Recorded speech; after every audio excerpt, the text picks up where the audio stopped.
How computers work from electricity to modern software, the journey of computing. Hello everyone. Today we're going to answer one of the most important questions in modern technology. How does a computer actually work? When you press a key on your keyboard, open a browser, or watch a video, millions of operations happen inside the machine every second.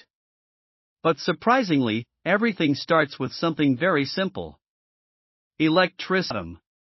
1. Everything starts with electricity inside a computer. Billions of tiny electronic switches constantly turn on and off. An electrical signal can exist in two states: on or off, high voltage or low voltage. Because there are only two possible states, computers use a numbering system based on two symbols: 0 and 1. This system is called binary. A binary digit is called a bit. A bit can only be 0 or 1, nothing else. At first, this may seem very limiting. How can a machine that only understands zeros and ones do something as complex as artificial intelligence? The answer is that enormous complexity can emerge from very simple building blocks. Just like every book is made from a small alphabet, every computer operation is built from bits.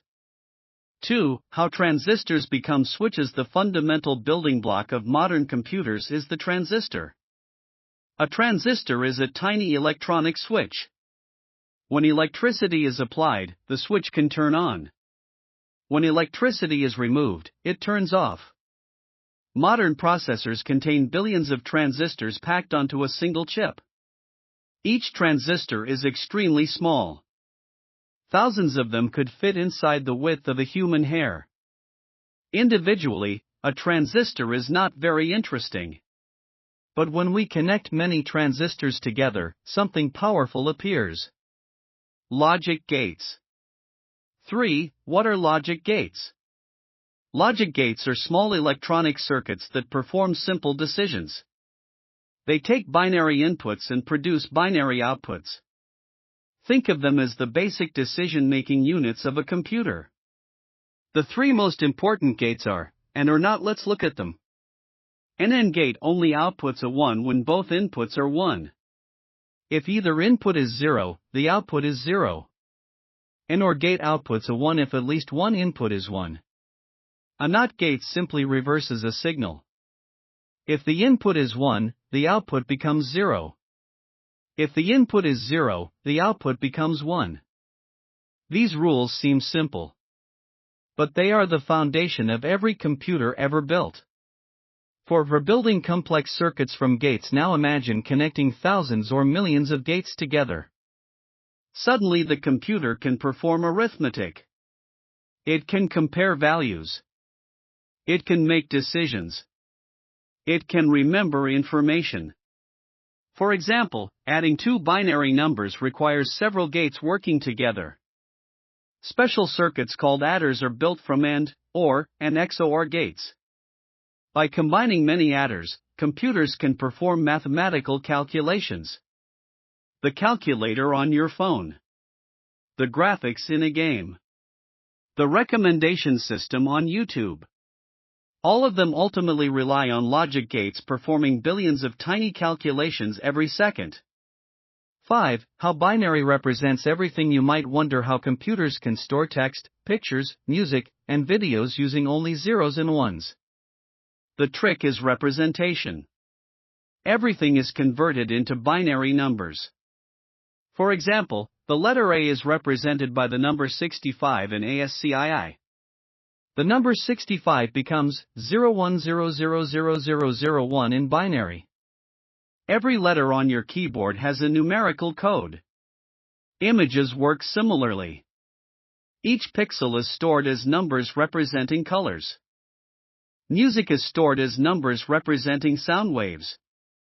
Videos are simply huge collections of images and sounds represented by binary data. To a computer, everything becomes numbers. And every number becomes bits. 6. Memory. Storing information. Computers need a place to store data. This is where memory comes in. RAM, or random access memory, stores information that is currently being used. When you open a program, it is loaded into RAM. RAM is extremely fast. But it is temporary. When power is removed, the data disappears. For long-term storage, computers use SSDs or hard drives. These devices remember information even when the computer is turned off. Think of RAM as your desk. Think of an SSD as your filing cabinet. The desk is faster. The filing cabinet stores much more information. 7. The CPU, the brain of the computer. Now let's talk about the CPU. The Central Processing Unit. The CPU is often called the brain of the computer. Its job is to execute instructions. Every program consists of instructions.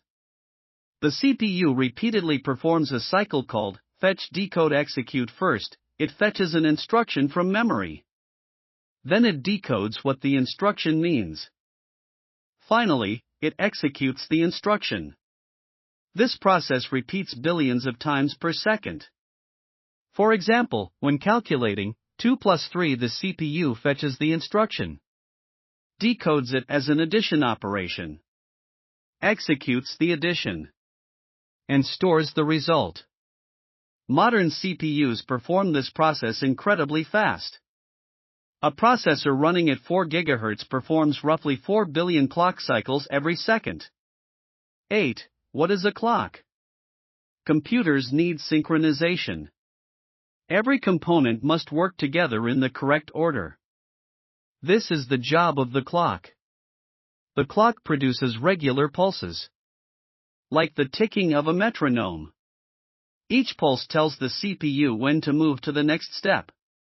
The faster the clock runs, the more operations can potentially be completed each second. That is why processor speeds are often measured in gigahertz. Billions of clock ticks per second. 9. How software talks to hardware. At this point we have transistors, logic gates, memory, and a CPU, but how do applications actually use them? This is where the operating system comes in. Operating systems like Linux, Windows, and macOS act as managers. Applications do not directly control hardware. Instead, they ask the operating system for services. For example, a browser wants to read a file. A game wants to access the graphics card. A music player wants to play audio. The operating system coordinates all these requests and ensures programs do not interfere with one another.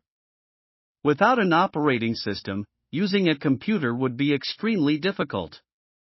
10. Why do we need Linux or Windows? Instead, they communicate through an operating system. But this raises an important question.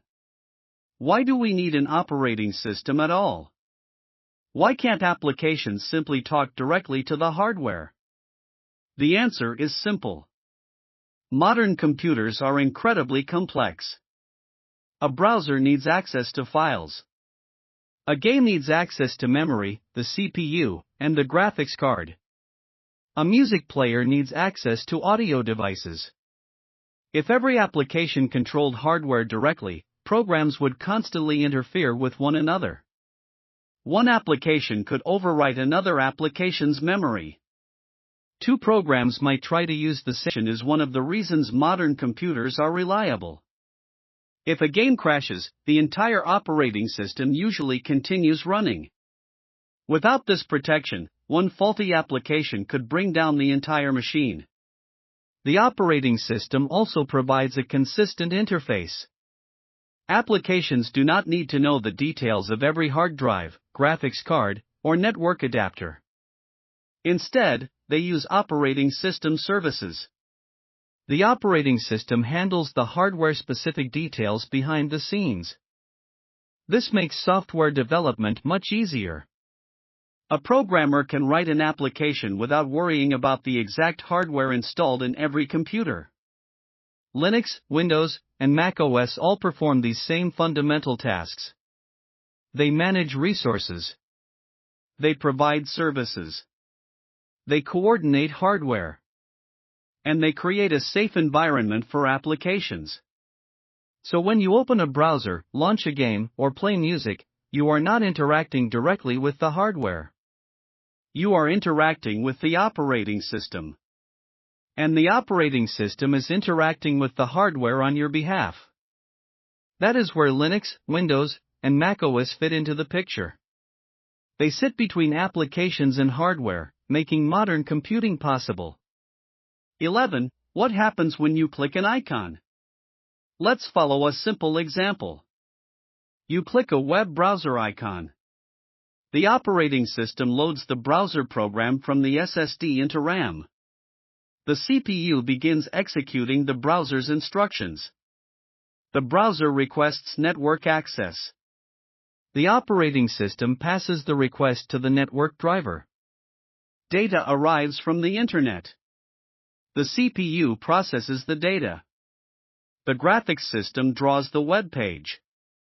Millions of binary operations occur behind the scenes. Yet all you see is a web page appearing on your screen.